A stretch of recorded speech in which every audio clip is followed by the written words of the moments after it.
You remember the glow of the dining room light, the exact pitch of your grandmother's laugh, the clinking of the silver spoons. It feels incredibly real. Until you realize you were only 3 years old. Did that really happen, or did you just hear the story so many times you built a memory around it?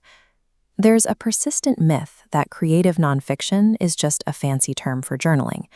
People assume you only need a dramatic personal experience, a knack for descriptive prose, and a solid memory to write a compelling essay.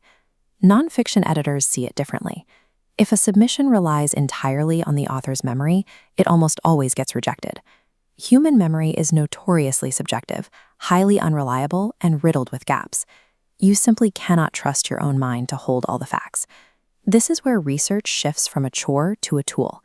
In creative nonfiction, you use facts to look outward, expanding the frame of your personal story to pull in the surrounding world.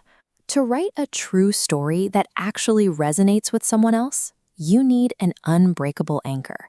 Those verifiable facts give your personal narrative the weight it needs to stand up to scrutiny. The first way writers use this tool is the most direct, fact-checking their own history. When writing about yourself or your ancestors, you have to verify the physical realities of the time. Consider a family story about a grandfather retreating from the Russian front in 1943. Looking up the historical weather data for that exact month reveals sustained sub-zero temperatures of -40 degrees. That fact validates the specific, brutal hardship of soldiers marching for 15 days straight. You could casually mention that your great-grandfather worked in a steel mill in the 1930s, or you could watch archival footage of those mills to capture the sensory reality of the environment. Finding out about the deafening noise of the heavy machines and the blinding heat of the molten metal and the constant rain of embers allows you to embed those details naturally into your prose. Those specifics trigger deep empathy in the reader. Writers build this foundation by requesting marriage and military certificates from vital records offices, digging through obscure video archives on YouTube, and interviewing multiple relatives to expose contrasting memories of the exact same event. Actively verifying these details turns a flat, passing anecdote into a lived, sensory experience for your audience. The second frame moves beyond physical facts and into the invisible societal expectations of the past.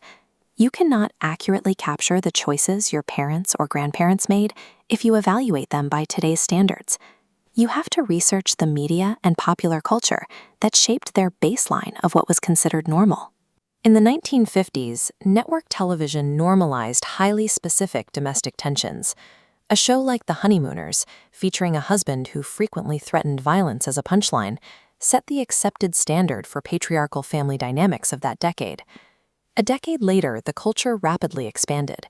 If you shifted to cinema in the 1960s, you'd see mainstream movies pushing boundaries, with figures like Jane Fonda modeling a highly liberated, vocal expression of sexuality. By the 1980s, the pendulum swung back. The mainstream political landscape promoted a heavily sanitized conservative facade, championed by figures like Nancy Reagan, and campaigns prioritizing strict traditional values. Yet underneath that polished surface, marginalized groups, specifically the LGBTQ+ community, fought a raw, life-or-death struggle against the AIDS epidemic, facing extreme social friction and government inaction. Pop artists navigated this tension by hiding in plain sight. Musicians like Boy George utilized glam rock, ambiguous pronouns, and highly coded aesthetics to express their identities on mainstream television without explicitly declaring them. Researching these magazine archives and television broadcasts decodes the mindset of a specific era. It prevents writers from isolating their subjects in a cultural vacuum. The third frame involves a different approach, where literal, scientific facts start to surface as subconscious metaphors during the writing process. A writer keeping a journal about pelicans on the beach might decide to look up a few facts. They learn these birds can fly at 40 miles per hour, clocked by police radar guns, and that the ancient Spanish word for pelican is alcatraz. Suddenly, a simple diary entry about a bird becomes a thematic essay connected to speeding tickets and maximum security prisons. Brian Doyle's famous essay, Joyous Voladoras, perfectly illustrates this. He uses literal, biological research to explore highly abstract human themes. Doyle details the specific scientific mechanics of a hummingbird. He documents the incredible speed of its beating heart and its frantic, high-speed experience of time to stay alive. He then contrasts that tiny creature with the massive biology of a blue whale, examining the slow, echoing beats of an enormous heart in the dark. By laying these biological facts side by side, he maps out the emotional distances and vulnerabilities in our own lives. The best metaphors emerge organically. Writers simply research the natural world until those cold facts become profound vehicles for human emotion. This research process gives a story its backbone.